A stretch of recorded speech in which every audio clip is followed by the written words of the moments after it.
아침 묵상에 오신 여러분들을 환영하고 축복합니다. 하나님께서 새로운 날을 허락하셨는데요. 새로운 은혜로 오늘 하루를 채워줄 줄 믿습니다. 오늘은 목요일인데 어떻게 보면 한 주간에 제일 긴 날일 수 있죠. 오늘 또 잘 이겨내면 주말 기다리고 있으니까 힘차게 또 하루 시작했으면 좋겠습니다. 오늘 루스드라에서 전도하다라는 제목을 가지고 사도행전 14장 8절부터 28절까지 말씀을 함께 좀 더 살펴봤으면 좋겠습니다. 우리 16절부터 18절까지 말씀을 살펴볼까요? 하나님이 지나간 세대에는 모든 민족으로 자기들의 길들을 가게 방임하셨으나 그러나 자기를 증언하지 아니하신 것이 아니니 곧 여러분에게 하늘로부터 비를 내리시며 결실기를 주시는 선한 일을 하사 음식과 기쁨으로 여러분의 마음에 만족하게 하셨느니라 하고 이렇게 말하여 겨우 무리를 말려 자기들에게 제사를 못하게 하니라. 예, 바울과 바나바가 어디로 갔냐면 루스드라로 갔어요. 이곳에서 안진뱅이를 고치는 기적을 베풀죠. 그랬더니 뭐라고 해요? 이들이 바울과 바나바에게 제사를 지내며 신으로 추앙하려고 그러죠. 그러자 바울과 바나바가 아니다. 나는 여러분과 똑같은 사람이다. 라고 이야기하면서 복음을 전해요. 그럼 어떻게 복음을 전했는지 오늘 보면 나와 있는 거죠. 하나님이 지나간 세대에 이 지나간 세대는 언제냐면 구약시대예요. 구약시대 때는 어떻게 했을까요? 하나님께서 구약시대 때는 이스라엘 백성들을 선택을 하셨어요. 그리고 이스라엘 백성들을 통해서 모든 민족이 하나님에게로 돌아오기를 원했습니다. 그래서 처음 아브라함을 부를 때 뭐라고 불렀냐면 네가 복을 받고 복의 통로가 될 것이다. 모든 민족이 아버지가 될 것이고 모든 민족이 너를 통해서 돌아오게 될 것이다. 이스라엘을 통해서 모든 민족을 데려오려는 돌아오게 하려는 계획을 세워요. 그런데 이게 실패하죠. 왜요? 이스라엘 사람들이 이 소명을 감당하지 않고 오히려 하나님을 떠나보내게 됩니다. 그래서 그 당시에 보면은 객관적으로 외적으로 보면 다른 민족들 이스라엘 제외한 모든 민족들은 뭐예요? 각자 자기 길로 하게 방임한 것 같아 버려둔 것 같이 보였어요. 하지만 하나님은 그를 버린 것은 아니에요. 하나님이 이스라엘 통해서 그들을 구원하려고 일하고 계셨던 거죠. 그러면서 뭐라고 했냐면 그러나 이렇게 보이지만 실제로 뭐예요?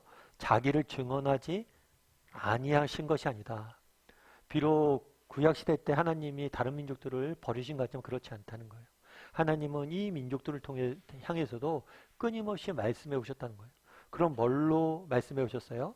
하늘로부터 내리는 비, 자연현상을 통해서, 자연세계를 통해서 끊임없이 하나님이 살아계심을 증거했다는 거죠. 그래서 시편 기자는 뭐라고 얘기해요? 날은 날더러 궁창은 궁창더러 하나님의 존재하심을 노래한다 라고 이야기를 한 거예요. 자연세계를 보다 보면 정말 하나님의 모습을 보게 되는 거죠. 제가 아는 친구가 한 번은 유럽 여행을 대학교 때 갔다 왔어요. 여행 갔다 와서 야, 너 유럽 여행 어땠냐? 했더니 딱 그 친구가 두 가지 얘기하더라고요. 첫 번째는 자기 이탈리아를 조심하라고 그러더라고요. 왜냐하면 이탈리아에 그렇게 도둑이 많다고. 그래서 자기가 이탈리아에서 짐을 잊어버린 모양이에요. 그 이탈리아에서 짐 잊어버려 고생했다고 얘기하고 또 한 가지는 북유럽 갔던 얘기를 하더라고요. 유럽의 인간이 만든 아름다운 성당이나 뭐 건축물들이 너무 많잖아요. 근데 그걸 봤는데 북유럽에 가서 정말 대자연을 보니까 야, 인간이 만든 건 아무것도 아니구나. 정말 하나님이 만드신 그 친구는 신을 믿지 않아 하나님을 믿지 않았어요. 그런데도 뭐라고 하냐면 신이 만든 그 작품이 놀랍다고 그랬어요. 그래서 정말 우리가 자연세계를 자세히 보다 보면 정말 하나님의 솜씨를 느끼게 돼. 뿐만 아니라 뭐냐면 결실 내리시며 결실기를 주사 선한 일을 하사 음식과 기쁨으로 여러분의 마음을 만족하게 하셨다. 자연세계뿐만 아니라 인류의 역사를 돌아보면 정말 하나님께서 선한 손길로 정말 믿지 않는 자의 역사까지도 주관하고 계심을 우리는 보게 된다는 거죠. 결국에 여기서 얘기하고자 하는 바는 뭐냐면 정말 우리가 구약시대 때 지나간 시대 때 하나님이 우리를 벌어주셨다 라고 생각했지만 그렇지 않다는 거예요. 하나님은 끊임없이 우리에게 말씀하고 계셨다는 거예요. 뿐만 아니라 지금 나 바울을 너희에게 보냈다는 거죠. 그래서 너희에게 보내서 너희에게 복음을 전하겠다. 그래서 결국에 뭐냐면 하나님은 끊임없이 우리에게 말씀하시고 우리를 위해서 일하시는 분이심을 증거하고 있는 거예요. 그럼 여러분들은 어떠세요? 정말 우리 하나님이 이런 분이심을 믿으세요? 내가 하나님 몰랐을 때조차도, 우리가 하나님을 외면했을 때조차도 하나님은 나에게 말씀하고 계시고 나를 돌보고 계셨다. 저는 참 믿어요. 제가 종종 말씀드리지만 전 중고등학교 때까지 교회를 열심히 다녔어요. 근데 대학교 와서는 교회를 열심히 안 다녔어요. 방황을 많이 했죠. 그런데 돌아보면 그때 제가 교회도 안 다니고 방황했지만 그 순간에도 하나님 나를 지켜주셨구나라는 걸 느끼게 되더라고요. 정말 알 수 없는 위험에 빠지고 더 잘못된 길로 갈 수 있을 시기도 많았었는데 그때마다 하나님 막으시고 돌이키시게 했던 게 나중에 되니까 알게 되더라고요. 그래서 지금 당장은 하나님께서 우리 인생에 개입 안 하신 것 같을지 몰라요. 하지만 뭐예요? 하나님께서 우리 인생에 정말 끝까지 개입하셔서 지금도 일하고 계시다. 이 사실을 신뢰했으면 좋겠어요. 그리고 그 다음에 19절부터 20절은 뭐 어떤 일이 있었는지 한번 같이 읽어볼까요? 유대인들이 안디옥과 이고니온에서 와서 무리를 충동하니 그들이 돌로 바울을 쳐서 죽은 줄로 알고 시외로 끌어내치니라. 제자들이 둘러섰을 때에 바울이 일어나 그 성에 들어갔다가 이튿날 바나바와 함께 더베로 가서 유대인들이 찾아왔어요. 정통 유대인들은 뭘 했냐면 기독교인들을 싫어했죠. 사실 지금 본문에 등장하는 바울이 그랬죠. 사울이 정말 다메섹까지 가면서 이곳저곳을 다니면서 기독교인들 핍박했죠. 마찬가지로 유대인들이 안디옥과 이고니온에서 왔어요. 안디옥은 처음 바울이 파송한 교회가 있었던 그곳이었죠. 꽤 먼 거리를 온 거예요. 그만큼 뭐예요? 이 사람들이 열심히 있는 거죠. 이런 거 보면 참 그런 게 있어요. 예전에 어떤 분의 이야기를 읽었는데요. 그분이 그런 얘기를 또 후배들한테 조언을 하는데 여러분 열심히 살아야 된다고. 왜 열심히 살아야 되냐면 자기가 연세가 꽤 드셨던 분이에요. 내가 인생을 살아보니까 정말 악한 사람들 많은데 이 악한 사람들이 뭐예요? 정말 부지런하는 거예요. 정말 열심히 한다는 거예요. 나쁜 일을 위해서 이렇게 열심히 한다는 거예요. 그런데 정말 선한 일을 하기 위해서 여러분들 더 열심히 해야 된다고 그 사람들보다.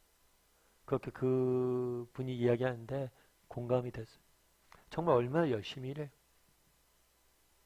우리는 더 열심히 일해야죠. 이 사람들이 와서 뭘 했어요? 무리를 충동해서 사람들에게 거짓 소문을 내고 그들에게 거짓말을 해서 그들을 충동을 했죠. 그래서 그들이 뭘로 했어요? 돌로 바울을 쳤어요. 그 당시에 돌로 치는 것은 사형제도의 일종입니다. 바울을 죽이려고 그런 거죠. 그리고 실제로 뭐 했어요? 죽은 줄 알았어요. 정말 죽기까지 간 거예요. 그런데 죽은 줄 알고 버린 거예요. 그런데 나중에 제자들이 뭐예요? 바울의 시체 주변에 둘러섰더니 바울이 뭐라 했다고 그랬어요? 일어나 들어갔다. 정말 죽음에 처하는 그런 고난이 있었는데 마치 고난을 툴툴 아무 일도 아니었던 것처럼 툴툴 일어나 들어가 복음을 다시 전하는 모습들을 보게 됩니다. 참 이게 계속해서 바울의 전도 여행에 나타나는 현상인데 참 어려움들이 계속해서 있어요. 끊임없이 유대인들이 바울을 핍박을 합니다. 그런데 특이한 건 뭐냐면 정말 그것들을 바울이 이겨내고 정말 끊임없이 복음의 길을 걸어가는 모습도 보게 돼요. 우리도 마찬가지가 아닐까 싶어요. 우리가 이 땅을 살다 보면 예수님 믿었잖아요. 믿은 다음에 우리가 정말 선하게 살려고 노력을 하잖아요. 그런데 우리 인생에 평탄대로만 열리는 것 같잖아요. 우리 인생에 정말 어려움들이 많은 것 같아요. 그런데 한 가지 기억할 것이 있어요. 바울도 그랬잖아요. 돌에 맞아 죽는 정말 이제 끝이다 라는 형편까지 갔어요. 그런데 뭘 했어요? 그 다음날 일어나 걸어갔어요. 정말 하나님께서 이길 힘을 주시고 정말 그 인생을 통해서 또 쓰시는 걸 보게 돼요. 우리도 마찬가지예요. 오늘 하루 우리가 평안하게 지냈으면 좋겠는데 오늘 하루도 우리 인생에 문제가 많을 거예요. 가슴이 답답한 문제들도 있을 것이고 또 가슴이 찢어지는 그런 아픔도 있을 것이고 정말 육신이나 정신이나 모든 것이 지치는 상황들이 될 수도 있어요. 그럴 때라도 기억할 것이 있어요. 우리를 승리케 하실 거라는 사실. 그날에 바울이 그랬던 것처럼. 바울 입장에서 얼마나 억울해요. 복음을 전하려 여기까지 왔는데 정말 이 사람들에게 복음을 전하고 생명의 길로 인도하려는데 나에게 돌을 치잖아. 오히려 날 죽이려고 하잖아. 내가 이 사람들한테 빚진 것도 없는데 굳이 이 사람들의 이런 얘기를 내가 해야 돼? 그런 마음도 들 수도 있을 형편이잖아. 그럼에도 불구하고 하나님께서 그 모든 것들을 이겨내게 하고 여전히 자신의 길을 걷게 하잖아. 우리에게도 그런 믿음이 있으면 좋겠어. 힘들고 어렵지만 우리를 걷게 하실 거예요, 다시. 예전 어떤 책에서 읽은 이야기인데요. 여자 고등학생이 있었어요. 그런데 수학여행을 갔는데 수학여행을 가다가 기차에서 놀다가 실수를 해서 떨어졌어요. 그 사고로 인해서 뭐가 됐냐면 양쪽 다리가 다 잘린 거예요. 다리 없이 이제 평생을 살아야 되는 거예요. 여러분 생각해 보세요. 두 다리 없이 젊은 나이에 17살, 18살 나이에 평생을 산다는 게 정말 그게 인생이겠어요. 너무나 슬픈 거죠. 그래서 자살하려고도 했대요. 근데 쉽게 죽어지지도 않았대요. 그 어느 날 아마 그 마음에 믿음이 들어간 것 같아요. 하나님을 만난 것 같아요. 그래서 그 삶에 소망이 생긴 것 같아요. 그래서 이 사람이, 이 친구가 뭘 했냐면 부모님들이랑 친척들에게 다 이야기를 했어요. 여러분들, 제가 나중에 이 사고가 없었고 내가 나중에 자라서 건강히 자랐다면 언젠간 결혼했을 거 아니에요. 그럼 여러분들이 내가 결혼하면 결혼할 때 축하금을 주려고 축의금도 모아놓고 그랬지 않았겠냐고. 그 돈을 자기에게 미리 달라고. 결혼 자금을 앞으로 부모님에게 미리 달라고 그런 거죠. 어차피 나는 결혼을 못할 것 같으니까 그 자금을 가지고 내가 좀 하고 싶은 일이 있다. 그래서 이분이 뭘 했냐면 그 자금을 다 가지고 뭘 했냐면 과일 장사를 시작을 했어요. 그 과일 장사를 시작해서 열심히 과일을 팔고 있는데 한 번은 어떤 청년이 이렇게 단골이 생긴 거죠. 여러 단골이 많은데 한 청년이 단골이 됐어요. 이 청년이 보니까 이 자매가 다리도 없잖아요. 그런 형편 속에서 너무 밝게 이렇게 장사하고 이런 모습에 마음에 감동이 있었던 것 같아요. 요즘 얘기로 하면 반한 거죠. 그래서 결국에 단골이 됐다가 나중에 뭘 했냐면 청혼까지 하게 된 거예요. 처음엔 반대했대요. 당신 나랑 못 산다. 난 혼자 살 거다. 근데 결국에 남자가 끈질기게 이렇게 매달려서 뭘 했냐면 결혼까지 한 거예요. 결혼까지 해서 또 자녀도 낳고 산 거예요. 근데 그게 이제 TV에 이제 프로그램이 나왔었는데 그 프로그램에 이제 마지막에 아이들에게 애들을 낳았잖아요. 아이들에게 엄마에 대해서 어떻게 생각하냐 딱 그렇게 물었어요. 근데 아이들이 뭐라고 하냐면 전 엄마 같은 사람이랑 결혼할래요. 이렇게 이야기. 참 이 이야기를 듣고 제가 그래서 그래 봤는데 이 목사님이 너무 감동을 됐대. 엄마 같은 사람이랑 결혼할래요. 이게 아마 그 엄마가 들었을 때 가장 기쁜 칭찬이 됐을 거라고. 참 그 말이 공감이 됐어요. 그렇잖아요.